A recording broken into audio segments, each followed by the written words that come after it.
BJP-आबो दाख्लै मानाव गेदेर चिफ मिनिस्टारा फोसावबाय जे जों BJP-आबो हारसिङै बेवहाय इलेक्शन गेलेगोन ओंखायनो बयबो साखाफारा जानांगौ बेखौ जानाय लोगो लोगो बायदिसिना बयबो एनालाइसिस खालामबाय आरो बे एनालाइसिसआव UPPL जाबा सोर जागोन बेयावथ' मानाव गेदेर प्रमद बर' दं BPF जाबा सोर जागोन मानाव गेदेर हाग्रामा महिलारि दं BJP जाबा सोर जागोनलै साला बे बिस्वजितआनो जानो हागौ। खुलुमबाय लोगोफोर, जोङो बयबो सानोमोन माने BTR ओनसोलाव UPPL सरकारनि अनगायै आरो BPF सरकारनि अनगायै जुदि BJP सरकार सालायोब्ला माने BTR सरकारखौ जुदि BJP पार्टिया सालायोब्ला बिनि चिफ मिनिस्टारा सोर जागोन माने बिस्वजित दैमारिखौ जागोन होननानै जों बयबो सानोमोन आरोना।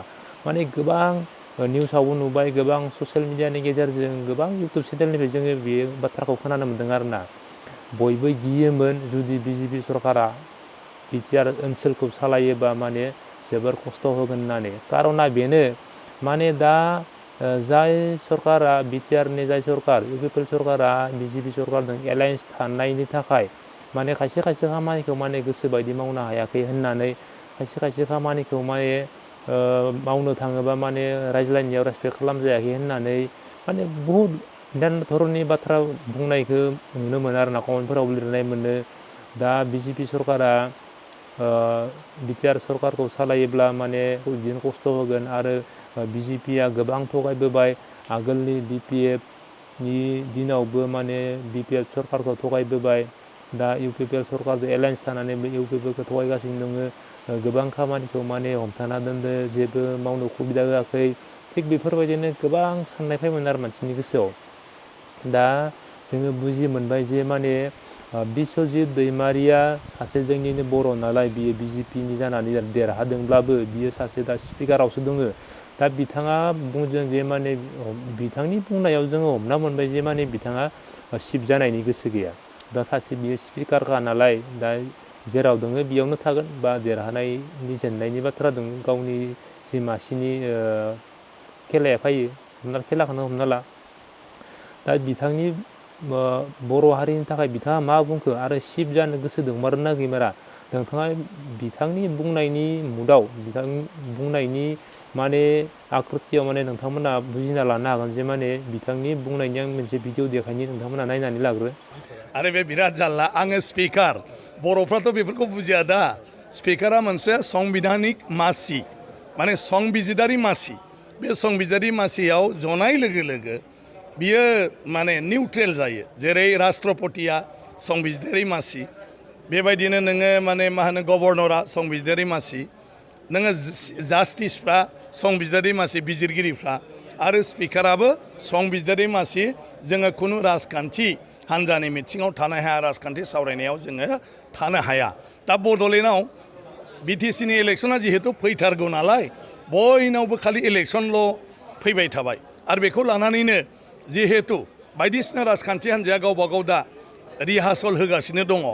बे बेलायाव BJP-आबो दाख्लै मानाव गेदेर चिफ मिनिस्टारा फोसावबाय जे जों BJP-आबो हारसिङै बेवहाय इलेक्शन गेलेगोन ओंखायनो बयबो साखाफारा जानांगौ। बेखौ जानाय लोगो लोगो बायदिसिना बयबो एनालाइसिस खालामबाय आरो बे एनालाइसिसआव UPPL जाबा सोर जागोन बेयावथ' मानाव गेदेर प्रमद बर' दं, BPF जाबा सोर जागोन मानाव गेदेर हाग्रामा महिलारि दं, BJP जाबा सोर जागोनलै साला बे बिस्वजितआनो जानो हागौलै। माने आंखौबो ओरैनो नाम लालाबायनानै रायलायबाय थानायाव बे बाथ्राफ्रा फैदों।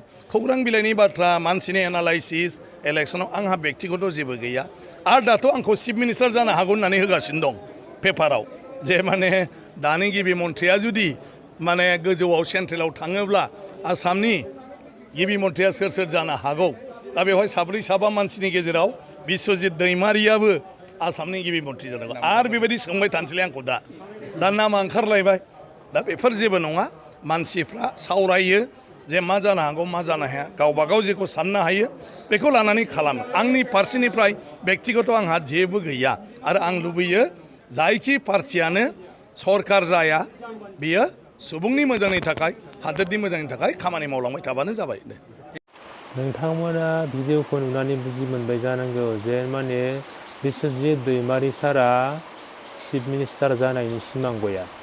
माने बियो सासे दा जे सिटआव दङ बेनि सिटआ जेन माने स्पिकार नालाय, माने बुंथिगिरि नालाय, बियो मोनसे पलिटिक्स पार्टिजों माने रिलेसन गैयि बायदि आरो दा गावगाय जा बुंलांबाय माने पलिटिक्स पार्टिजों ओरैबायदि रिलेसन गैया बेनिखायनो बियो बेखौनो बुंदों जे माने सिफ जानायनि सिमां गैया आरो बिटिआर ओनसोलाव जायखि सरकारानो फैया मानो बिपिएफ सरकारानो फैया मानो इउपिपिएल सरकारानो फैया मानो बा गुबुन मोनसे सरकारानो फैया माने हारिनि थाखाय रायजोनि थाखाय पाब्लिकनि थाखाय खामानिखौ मावलांनांगोन होननानै बिथाङा खोथाखौ बुंलाङो आरो माने मोजां खोथा बुंलांदों बिथाङा माने जायखि सरकारानो फैया मानो हारिनि थाखाय रायजोनि थाखाय खामानिखौ मावनांगौ आरोना दा नोंथांमोना मा सानो कमेन्ट खालामदो गोजोन्थों।